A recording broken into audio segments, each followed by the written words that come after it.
ಮಂಗಳೂರಿನ ಓಳೂರಿನಲ್ಲಿರುವ ಅಮೃತ ವಿದ್ಯಾಲಯಂ ಶಾಲೆಯ ಮಕ್ಕಳು ಜೀವನ ಕೌಶಲ್ಯಾಭಿವೃದ್ಧಿ ಚಟುವಟಿಕೆಯ ಅಂಗವಾಗಿ ಪಡುಶೆಡ್ಡೆ ಗ್ರಾಮದ ಬೋಂದೆಲ್ನ ಕೆಸರು ಗದ್ದೆಗೆ ಇಳಿದು ಭತ್ತದ ಗಿಡಗಳನ್ನು ನಾಟಿ ಮಾಡುವ ಮೂಲಕ ಕೃಷಿ ಕೆಲಸದಲ್ಲಿ ತಮ್ಮನ್ನು ತೊಡಗಿಸಿಕೊಂಡರು. ಕೆಲವು ವಿದ್ಯಾರ್ಥಿಗಳು ನೇಜಿಗಿದ್ದರು. ಇನ್ನು ಕೆಲವು ವಿದ್ಯಾರ್ಥಿಗಳು ನೇಜಿ ಕಟ್ಟುಗಳನ್ನ ತಲೆಯಲ್ಲಿ ಹೊತ್ತು ಸಾಗಿದ್ರು. ಇನ್ನು ಕೆಲವರು ನೇಜಿಯನ್ನ ನೆಟ್ಟರು. ನೀರನ್ನು ಏತದ ಮೂಲಕ ಗದ್ದೆಗೆ ಹಾಯಿಸಿದ್ರು. 10ನೇ ತರಗತಿಯ 40 ಮಂದಿ ಮಕ್ಕಳು ಮತ್ತು 4ನೇ ತರಗತಿಯ 40 ಮಂದಿ ಮಕ್ಕಳು ಶಾಲಾ ಪ್ರಾಂಶುಪಾಲರಾದ ಅನುಪಮಾ ರಾವ್ ಮತ್ತು ಅಧ್ಯಾಪಕಿ ಶರ್ಮಿಳಾ ಅವರ ನೇತೃತ್ವದಲ್ಲಿ ಪಡುಶೆಡ್ಡೆಯ ಸುರೇಶ್ ಕುಮಾರ್ ಎಂಬುವವರ ಹೊಲದಲ್ಲಿ ಕೃಷಿ ಕೆಲಸಗಳಲ್ಲಿ ನಿರತರಾದರು.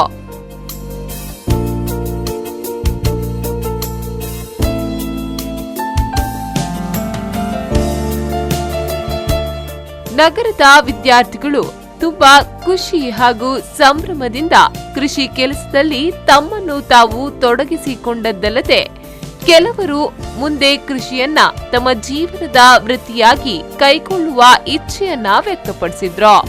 ಈ ಸಂದರ್ಭದಲ್ಲಿ ಅಮೃತ ವಿದ್ಯಾಲಯಂನ ಮುಖ್ಯಸ್ಥೆ ಬ್ರಹ್ಮಚಾರಿಣಿ ಮಂಗಲಾಮೃತ ಚೈತನ್ಯರವರು ಕೃಷಿಯಲ್ಲಿ ತಲ್ಲೀನರಾದ ವಿದ್ಯಾರ್ಥಿಗಳನ್ನ ಅಭಿನಂದಿಸಿದ್ರು. ಹಳ್ಳಿಯ ಪರಿಸರದಲ್ಲಿ ಹಳ್ಳಿಗರಂತೆಯೇ ಭತ್ತದ ನಾಟಿ ಕೆಲಸ ನಿರ್ವಹಿಸಿದ ಯುವ ಉತ್ಸಾಹಿ ತಂಡವನ್ನ ಊರಿನವರು ಪ್ರಶಂಸಿಸಿದ್ರು.